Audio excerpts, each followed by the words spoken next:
Hi, and welcome to the New Selling of Sales podcast. I'm your host, Marty Holmes.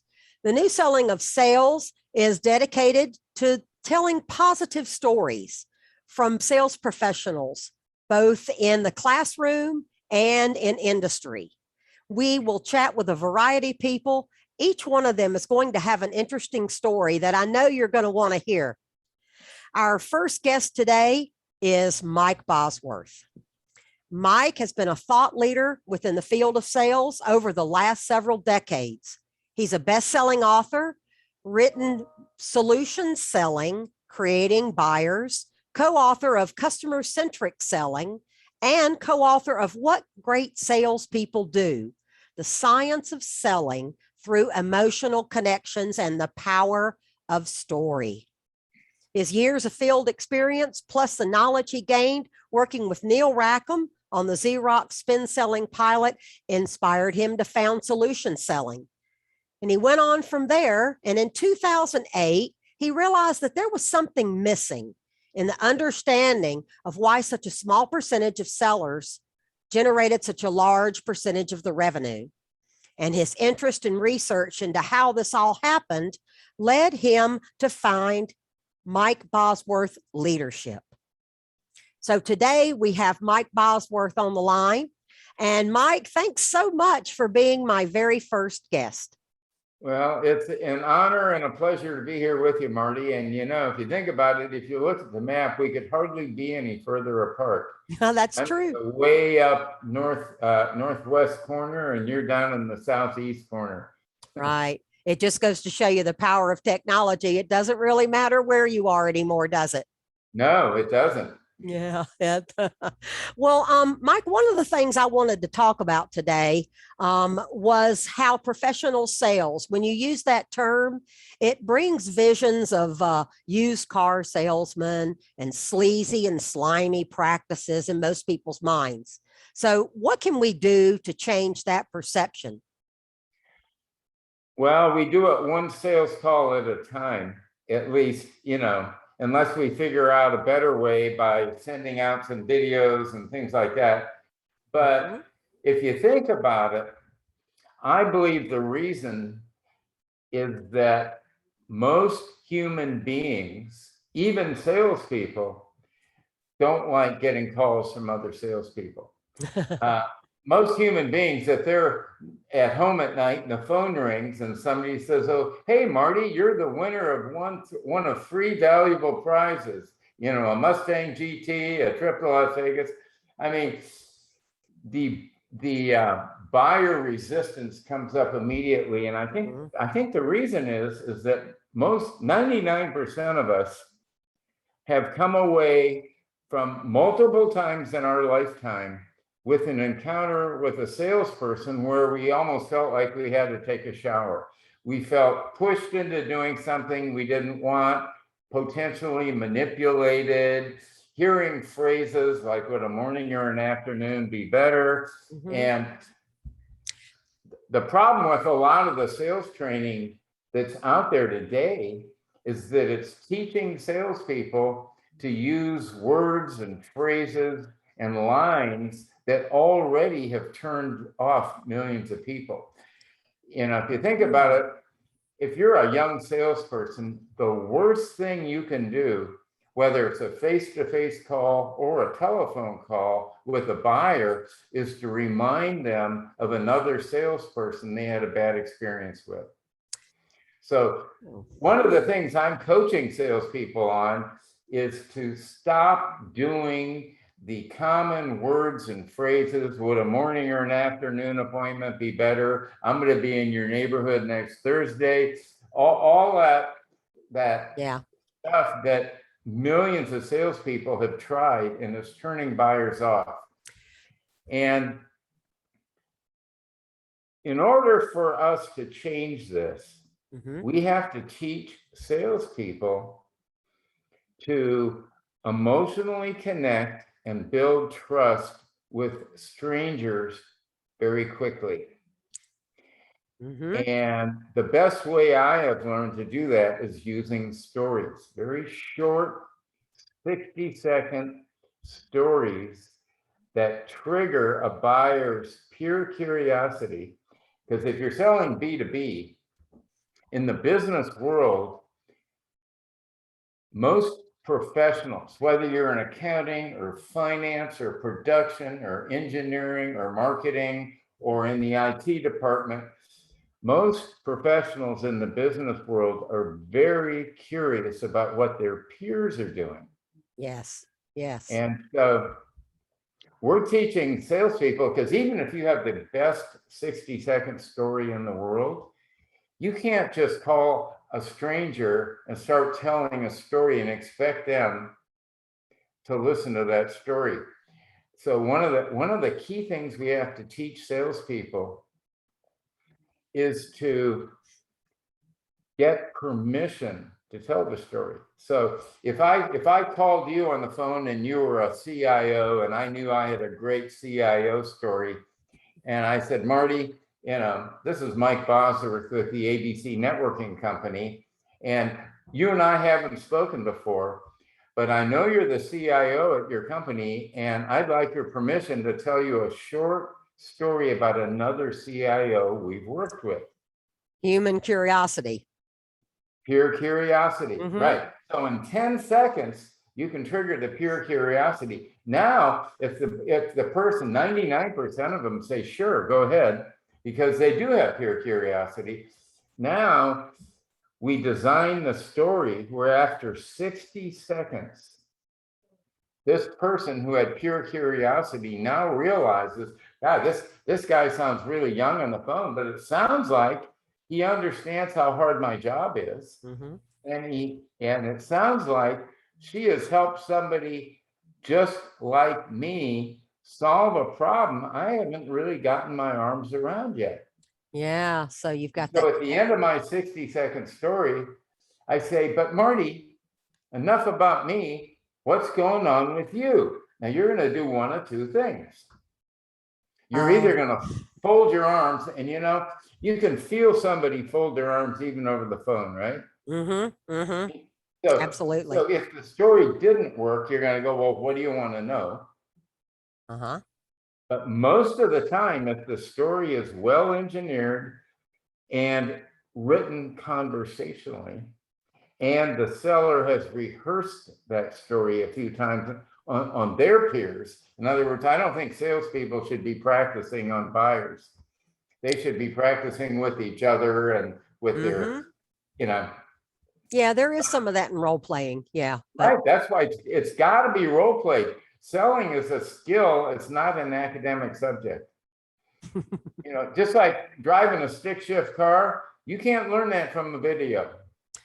That's true. As a matter of fact, you mentioned I learned how to drive stick shift in an old MGB on a hill because the person teaching me said, you're going to have to use this clutch a lot and you might as well learn now. Yeah. It was a little scary, but I never forgot that original story.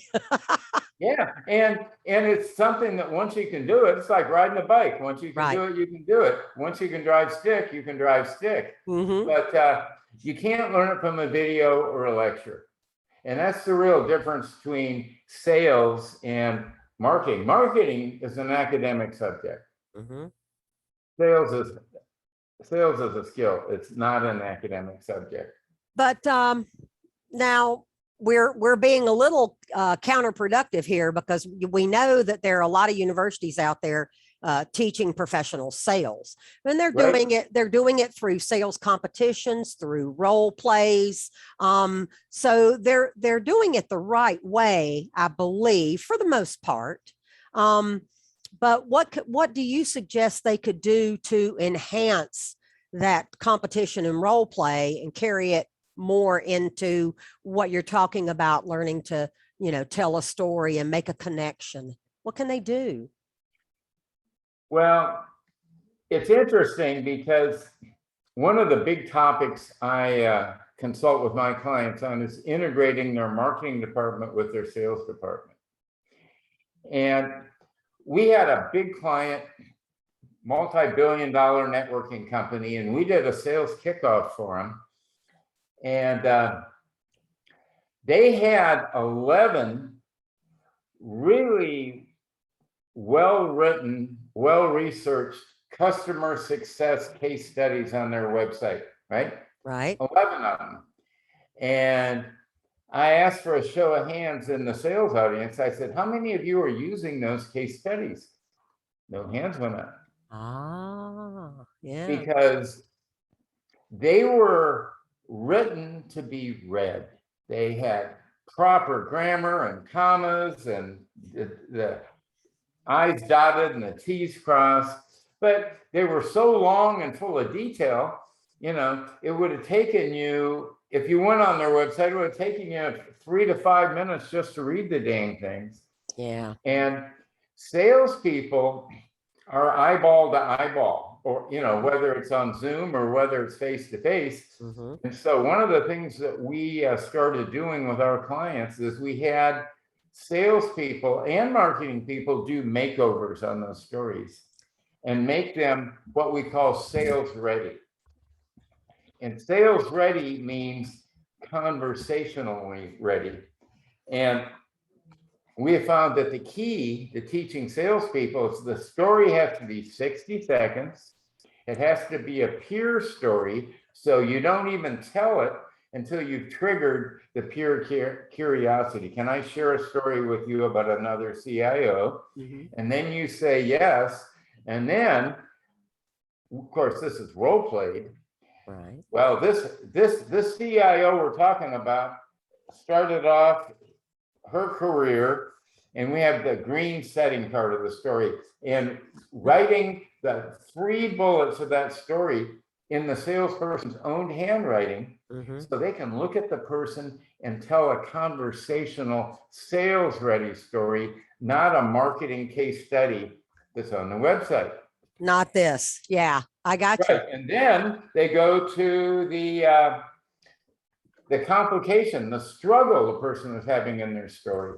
And then they go to the turning point, the vision, the aha moment. And then they go to the business result. And at the end of 60 seconds, enough about me, Marty, what's going on with you? Most of the time, that story, if it's written well and told well, the buyer starts talking freely. And now the pure curiosity became pure envy, because now that story showed them that not only does this young salesperson understand how hard their job is, but this young salesperson has also helped their peer solve a problem they haven't solved yet. Yes. Now, so what that story did was remove the discovery resistance the buyer had. And we all have discovery resistance against salespeople. So I guess it's natural. There's really only 2 professions that I have found that consistently show discovery resistance. It's not even 2 professions, it's 2 groups of people. One is buyers, but my wife is a couples therapist. And when couples come to her, it's usually female-led. The female's dragging the reluctant male partner, to the meeting. Right. And those males, they don't want to talk about any feelings or any family of origin stuff or any bad behavior or anything. They have discovery resistance too. Yeah. Don't you think that's kind of a learned thing, though? Males are kind of taught, they're taught to be strong and tough, and you don't want to just show yourself. And yeah. But we all have discovery resistance against salespeople. If you went to a doctor for the first time, the odds are, as a patient, that doctor could start off asking diagnostic questions almost immediately, and you'd be fine. You don't have any discovery resistance for a doctor. If you went to a tax accountant for a consultation, you don't have any discovery resistance there. But boy, if that person has salesperson on their business card, you've got discovery resistance until they connect emotionally and build some trust with you. And that's why we teach salespeople to tell those peer stories, those customer hero stories. And the customer hero stories are like magic. the way they eliminate the discovery resistance. Mhm. That is so interesting. When you're talking about the doctor and the tax attorney and I mean, you're absolutely right. You go into that appointment or that meeting with a preconceived notion that Yeah, this person's here to help me. yeah. Whereas when you're talking to someone you don't know who is trying to sell you something, your perceived yeah, your idea is this person is trying to do something and I don't want to do it. This person might be trying to take advantage of me because I have been taken advantage of so many times in my In the personal past. history by salespeople. Yeah, yeah. Boy, you really hit the nail on the head right there. That was kind of one of those aha moments that you were talking about. Yeah. Yeah. So, it's so important in today's world for a lot of young people to have an emotional connection to what they're doing. So what we need to do is get students to recognize that sales is all about making those connections, those emotional connections with your customer. I think if we could emphasize that, we would have more college students, business students maybe, interested in checking out professional sales. Absolutely. And, another subtle key of these stories is that to answer the question, who is the hero of the story? People love stories, but stories have to have some emotion in them. There has to be a story arc, if you will. Oh, yes. And stories need heroes. So, for instance, I used to compete when I was a sales rep for Xerox. We competed with IBM all the time. And Sure. those old IBM salespeople were so good at telling their company's story. But I realized years later, the reason was they always had a hero. Our IBM was founded by Thomas Watson, and they gave some background on him. And then when Thomas Watson retired, this guy took over and he had a different vision and he took us here. And then when that person got promoted or retired, this person took over. Most professional salespeople in industry, when they tell their company's story, it doesn't go so well because they use the pronoun we. We were founded in 1982 and we've had strong, steady, controlled growth, but there is no emotional connection to a we. There's only an emotional connection to a human. Oh, yeah. So the company stories have to be about human beings. Mm-hmm. And then we teach sales. There's 3 stories we teach salespeople. Their Okay. company story, customer hero stories about other CIOs or other directors of engineering who have already solved problems, and then their personal story of why they do what they do.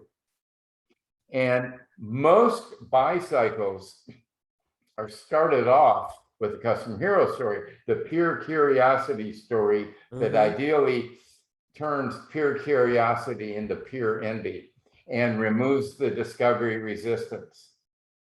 Right? But if you get a buyer into a long, B2B buy cycle, it might be 2-3 months, we find that now you're in the middle of the sales cycle. Maybe you're out helping them calculate the ROI. Maybe you're out helping them figure out the transition plan or the training plan, because when you're selling productivity improving systems to the enterprise, they're complicated. Sure. Right? And we find that in those calls, maybe now you went out for an ROI meeting and then you decide to grab lunch with your prospect. So many times the prospect will say, well, Marty, how'd you get into sales? What's your story? Now they're curious about their salesperson. So that's when they tell their personal who I am story and why I do what I do. But that has to be rehearsed too. Now that doesn't have to be 60 seconds like the initial prospecting story. Once they know you, the more they know you and trust you, the longer your stories can get.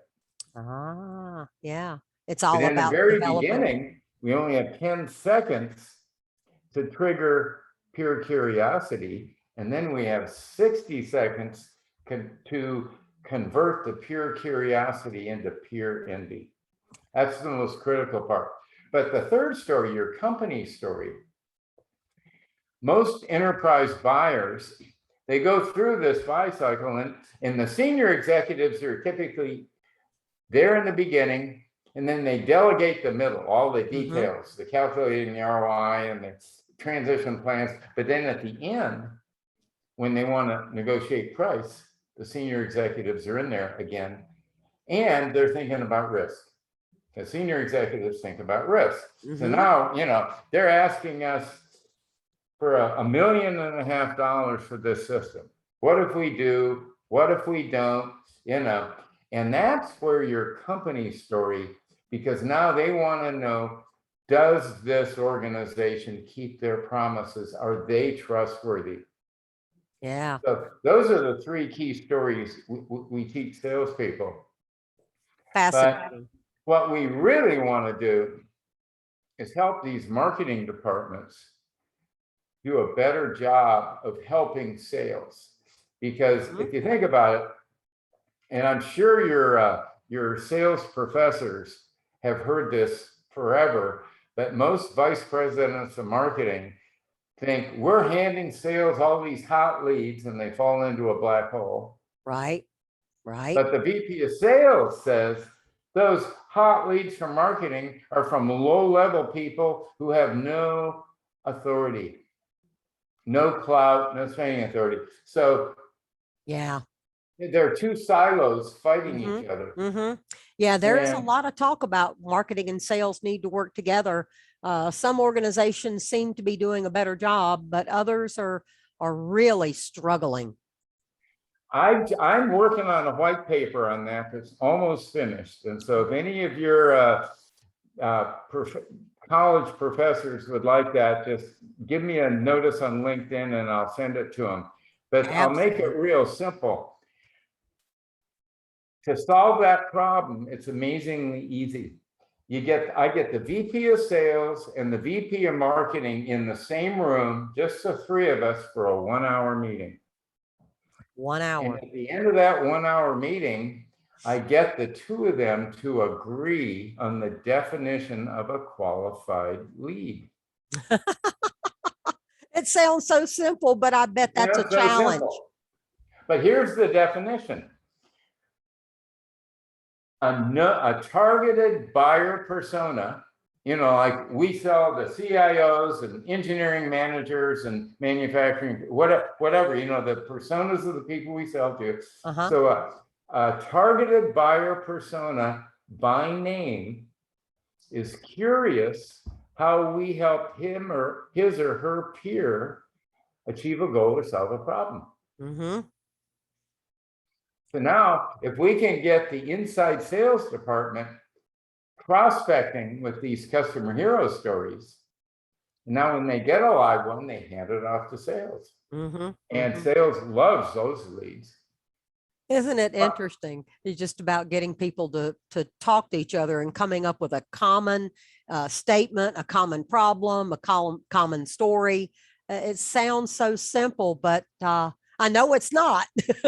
Well, silos are the bane of big government and big companies. Oh boy, yeah. Right? I mean, September 11th happened because the FBI was hoarding information and the CIA was hoarding information and the NSA were hoarding information. All these silos weren't talking to each other. And in most companies, the silo of marketing and the silo of sales aren't working together. Yeah, boy, you just solved a big problem. Now what we need to do is not solved until I get those two people in a room and they agree to the definition of a qualified lead. And I usually sell them my definition because it's pretty good. Oh, I love it, Mike. Hey, listen, as we were talking earlier, you had an offer that you wanted to share about speaking to sales students, speaking to professors' classes. Would you like to expand upon that for just a moment?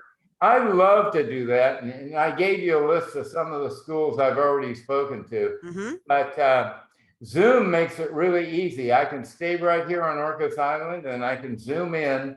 And well, you're probably going to have John Kratz on your podcast one of Oh, these yes. days. He's Oh, a yes. professor at the University of Minnesota, and he had me come in on a regular basis to to talk to his sales class. And what I like to talk about these young people, it really seems I grew up poor, right? So when I went to Cal Poly Pomona, I majored in marketing because they had no sales major. Right. But most of the people I was majoring in marketing with also came up poor. And the main reason we were majoring in marketing is so we could get a good job when we graduated and start making some money. Right. Makes sense. Right. Right. And, at the University of Minnesota in Duluth, there's not a lot of silver spooners at that school. I'm Silver sure not. spooners meaning, where daddy and they were raised with a lot of money and stuff.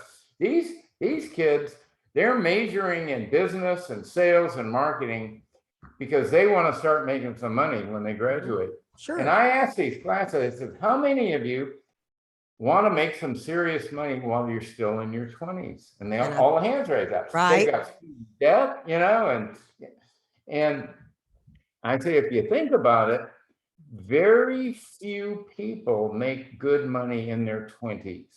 If you go to law school, you're not going to make any money till your mid-30s. Right. If you go to medical school, you're not going to make any good money until your mid-30s. But if you can get a job selling B2B enterprise systems and services that go for multiple hundreds of thousands of dollars, you can make serious money in your 20s. And all their ears are like, and all ears go tell up. us more, tell us more. Tell us more. And so I'd love to talk to any of these classes about how you get a job, because the other thing I like to coach people on is how to go get your dream job. If I can teach a salesperson how to call CIOs to sell some new system, I can teach them how to cold call a VP of sales and get a job interview. Beautiful. Right? That's a real skill. On that job interview, we teach them how to tell their personal story of character. Remember the second story, the who am I story? Well, that's the story that gets you a job, because when you graduate from college, you don't have any professional experience yet. You might have, had some labs, you might have had an internship or something. But when people are hiring young people, they're more concerned about their character than their competence. Right. Because you can build. If you hire somebody who worked for Oracle for 10 years, you're looking to hire competence. You're looking to hire somebody who already knows how to go out and do it, and you throw them out there and say, go do it. But when you're hiring kids out of college, you're hiring them for their character, for their ability to get up when they fall down, their ability to learn from painful lessons, their ability to keep their promises, their ability to tell the truth. And so we teach young people how to cold call and get an interview with a senior executive. And then on the interview, what's the interviewer always say to the young person? So tell me about yourself. Right. So we have that story nailed. And at the end of that story, maybe 2 minutes, which has a lot of the struggle. In other words, we engineer the story to show the senior executive that this person has character. And then we teach them to say, but enough about me, Marty. I'd love to hear your story about how you got to be the VP of sales here at this company. And we teach them to tell that story for the next half an hour, because all these senior executives love to tell their own story to a young person. And at the end of that, they end up getting job interviews because they were able to succinctly tell their story of character and then show the senior executive that they could tell their story and recap it back to them. That's a beautiful skill. Beautiful skill. Yes, But absolutely. it has to be rehearsed. It has to be role played. This isn't something you learn from a video or from a book. Right. You have So to be I prepared. love role play labs, and Yeah. Yeah. so I'm very open to giving some of your business professors examples for role play labs that really work. Yeah. I'm sure they'd be more than happy to listen and to hear your story, Mike. Absolutely. Yeah. This has been great. What a wonderful first guest you've been. I truly, truly appreciate it.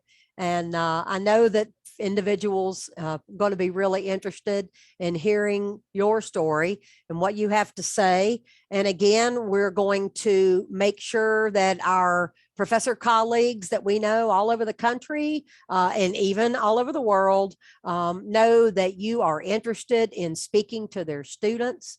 Yeah. It is Mike Bosworth giving back to the profession, which we hope more and more people will do.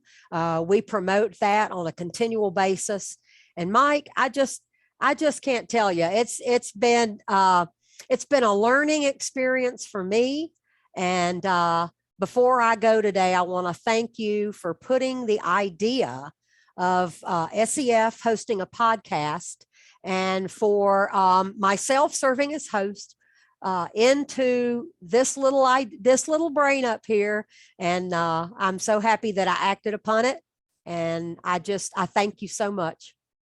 Well, I really think you can elevate the SEF mission substantially by sharing ideas and speakers and things like that with your podcast. So it's been my honor to join you on your maiden voyage.